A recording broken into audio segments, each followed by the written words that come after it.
नमस्कार मंडळी, शुभ सकाळ. तर सकाळी सकाळी ना फ्रेश अशी मेथी दिसली घरामध्ये. चला म्हटलं मस्तपैकी मेथीची पराठे नाश्त्याला करूया.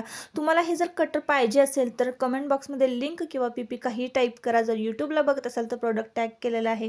हे कटर एक नंबर आहे, कारण आधी की नाही मी ऑमलेट जेव्हा बनवायचे ना तेव्हा मला कांदा, टोमॅटो, मिरची, कोथिंबीर हे सगळं वेगवेगळं कट करायला लागायचं.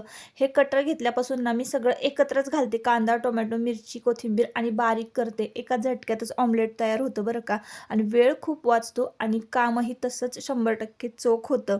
आता इतकी बारीक ना मेथी मी हाताने कट करू शकले नसते. चॉपरमध्ये घातली आणि लगेचच माझं काम झालं. तर चला आता पटकन रेसिपी तुमच्याबरोबर शेअर करते. तर इथे मेथी स्वच्छ धुवून ना बारीक कट करून घेतलेली आहे. 1 चमचा मीठ घालायचं आहे, चिमूटभर हळद घालायची आहे, थोडीशी दुधावरची साय. साईनं पराठे खूप मऊसूत होतात आणि छान लागतात. त्यानंतर कांदा लसूण मसाला घातलेला आहे आपल्याकडचा. जर तुम्हाला हवा असेल तर डिस्क्रिप्शनमध्ये नंबर देते. आणि त्यानंतर मग घातलेलं आहे याच्यामध्ये आलं मिरची लसूण पेस्ट आणि गव्हाचं पीठ घेतलेलं आहे. इथं बेसन पीठ असेल ना 1 चमचाभर तरी घाला चालेल, पण माझ्याकडे नव्हतं. मी नुसत्या गव्हाच्या पिठाचंच केलं तरीसुद्धा एकदम मस्त झालं.